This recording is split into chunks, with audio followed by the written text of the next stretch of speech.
provincial paper had been published in Norwich in 1701, but by 1760 there were 35 provincial papers, and by 1820, 100. And that's just the number of papers being published. If we talk about the actual numbers of newspapers sold, we have still more dramatic numbers. So there have been 2.5 million newspapers sold in 1700, and we know that because they were all subject to stamp duties. But by 1800, there were no less than 17 million newspapers. So a growth in a century from 2.5 million to 17 million. And we must not assume that those figures of newspapers sold represented their total circulation, for just like the Spectator, many newspapers were read by many people. It's estimated that in London in the 1820s, every newspaper was read by at least 30 people. Alongside the newspaper came new forms of print media, most famously the birth of the novel, a work of fiction centered upon the interior lives of the individual and the portrayal of recognizable social types. There were many arguments between literary critics about which was the first novel, but they stretched from Aphra Behn's Love Letters Between a Nobleman and Sister in 1687 to Defoe's Robinson Crusoe in 1790 and Samuel Richardson's Pamela in 1740. Again, novels like this had tiny print runs, but they circulated alongside a huge variety of learned and religious publications through a growing number of private and commercial lending libraries that numbered almost 600 by the 1790s. The number of books in print during the 18th century basically doubled, from 21,000 in 1700 to 56,000 in 1800. Now, it's often suggested that women were barred from this new enlightened culture of debate and association, that women were conceived as creatures of biology and emotion, not capable of rational thought. Indeed, it was suggested by many that novels were particularly dangerous for women because they encourage flights of imagination and fancy. But we also know that many women, or some women, not many women, some women like Aphra Behn, Mary Asheville, Catherine Macaulay, Mary Wollstonecraft, and Jane Austen, joined this Republic of Letters, despite its gendering as predominantly male. And you can see in this image of a coffee house behind me, from Ned Ward's The Coffee House Mob in 1710, that the only woman visible in the picture is the one serving the coffee behind the bar. Now, I want to very briefly, and I have to do this very briefly because I'm running out of time, talk about the way in which the anti-slavery movement represented the convergence of evangelical culture and new strains of enlightened rational thought. And it combined these in such a way as to become the most popular political mobilization of the 18th century, dwarfing that of the Wilkite agitation I talked about last week. So the question I want to ask is, how did this happen? The anti-slavery movement, I'm suggesting, is characteristic of this new civil society that had emerged during the 18th century. Well, in the first part, it made use of these new cultural forms of circulation of newspaper, the availability of printed materials through circulating libraries, and the growing habit of association in new types of clubs and societies. And it combined new ideas, new enlightened ideas. So Adam Smith in 1776, in his Wealth of Nations, critiqued the institution of slavery for preventing the free circulation of trade and labour. It became for him characteristic of the type of mercantile economy that had to be replaced. Classic demonstration of an enlightened critique of slavery. But we also know that the anti-slavery movement was importantly energized by evangelical ideas, not least through figures like Rendell Sharp, Thomas Clarsett, and William Wilberforce, all of whom believed that the slave trade was a dreadful stain on Britain's moral conscience. Some, like Sharp, even believed that Britain had lost the American colonies in the War of Independence after 1776 as a punishment by God for its role in the slave trade, and that only abolition could make Britain morally clean and lead to the growth and maintenance of its empire. But we also know that anti-slavery was importantly a consequence of new types of geopolitics. For instance, the British government offered freedom to slaves in return for their support as loyalists during the American War, and that 10,000 refugee slaves made their way free to Britain at the end of that war. Indeed, it was Sharp's campaign for their relief that culminated in the resettlement of many of these free slaves to the new colony of Sierra Leone and the establishment of a so-called free black state in 1808. So there were these new ideas circulating that were important, but there were also new campaign tactics that the anti-slavery movement developed. It formed its own Committee for the Abolition of the African Slave Trade in 1787, which had a network of local agents and so-called country committees across the country whose job was to disseminate the printed materials that primarily emanated from London or sometimes from the country committees. Its leaders toured the country to deliver speeches just as evangelical preachers had. And they developed an unbelievable machine for gathering petitions. So the first petition against the slave trade collected 11,000 signatures in and around Manchester in 1787. By 1788, 103 petitions across the country had been collected against the slave trade, and by 1719, 519 petitions, the largest number of petitions collected by any one during the 18th century by a considerable distance.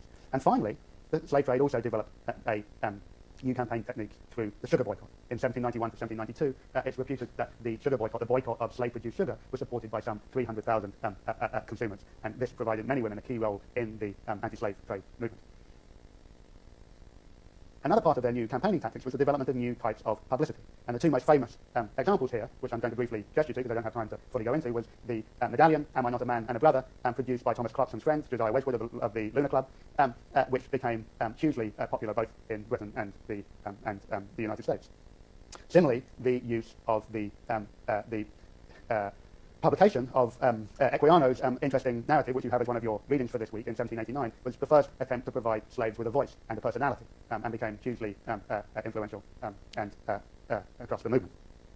So I'm suggesting, and I don't have details time to get into the precise mechanism through which the slave trade was abolished. I'll hopefully cover that in another lecture. But what I'm trying to say is the anti-slave trade movement is a perfect demonstration of the way in which enlightened and evangelical ideas and a new culture of association had developed during the 18th century. So let me finish this rather breathless lecture by insisting that the world was not completely transformed by the emergence of a new type of enlightened civil society in the 18th century. The vast majority of Britons were remarkably unaffected by the influence of the evangelical revival or the Enlightenment. Popular culture remained in many ways a world apart. Its organizing principle was not reason or the transformation of the soul, but custom. Now, what was custom? Custom was the inherited pattern of past practice, or the claim that certain traditions stretch back time out of mind. In many ways, customs was not unlike a right, what we would today call a right. It was a claim to something being legitimate and natural, except that rather than being based on general principles, it was rooted in the authority of the past and was handed down locally through oral culture. It was locally specific and had no general principles being rooted in an orally transmitted local culture. Now, the irony is that we know most about the persistence and importance of custom by those evangelical and Enlightenment reformers who characterized it as rowdy and sinful or disdained its irrational and superstitious ways. Indeed, part of the Enlightenment project was to provide studies of customary culture, of the variety of different cultures, and to provide, in a way, a national portrayal of the practice of these customary pursuits. And in many ways, the very first of these studies, Henry Bourne's Antiquitatis Vulgaris, or the Antiquities of the Common People, with proper reflection upon each of them, showing which may be retained and which ought to be laid aside, that was the full title, first published in 1725, set the tone for the following studies. Indeed, it was reissued by other authors in 1777 and 1883. And in large way, its portrayal of custom was very similar to Hogarth's print here of the cockpit produced in 1759. In it, one of the big things that is being shown here is that custom tended to generate cruelty to animals. Customary sports like cock and dog fighting, or the baiting of bears and badgers and bulls, became a huge target for evangelical reformers. Indeed, there were parliamentary bills for their abolition, were debated in 1800, 1802, 1809, and 1810, and eventually, in 1824, the Society for the Prevention of Cruelty of Animals was established in 1824, and succeeded in getting cockfighting banned in 1849, while, interestingly, other customary pursuits that were cruel to animals, like fox hunting on aristocratic estates, weren't banned until 2004. So, in this sense, the cruelty of custom was very much in the eye of the beholder, and were continued to hold for a very long time. Indeed, even in 2004, the attempt to abolish fox hunting was rejected by the House of Lords no less than 3 times. So, as we see in Hogarth's image, there's a certain cruelty towards animals, but there's also a characterizing a portrayal of custom as generating a certain alcoholic looseness, a free flow of alcohol, and of rousiness. And worse still, it encouraged gambling. All of these things were considered to be deeply immoral and sinful. Indeed, the customary calendar of fair days and local saint days and holidays that structured most communities were full of strange practices, from the sale of wives, the playing of rough music on pots and pans, cross-dressing, all of which seemed to turn the world upside down and invert normal social hierarchies in profoundly unsettling ways for many people.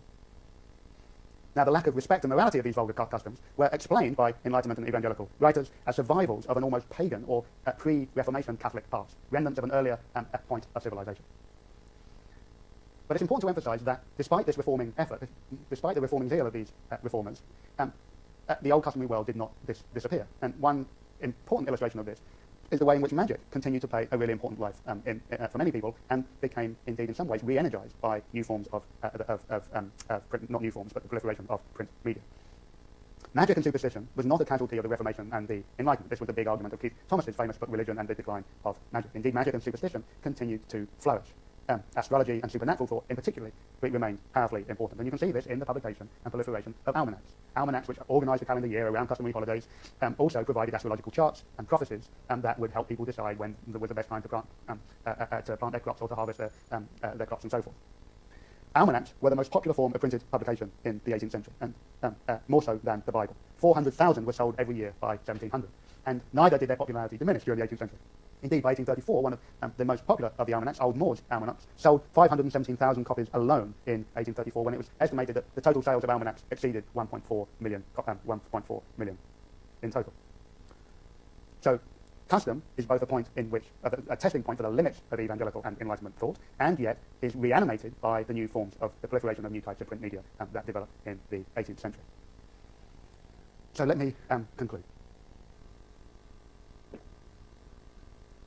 The New Oxford History of Britain had 2 volumes covering the time period that I have been covering, published, I think, in the 1990s or early 2000s. And they had radically different titles. One was called A Polite and Commercial People, and the other was called A Mad, Bad, and Dangerous People, ?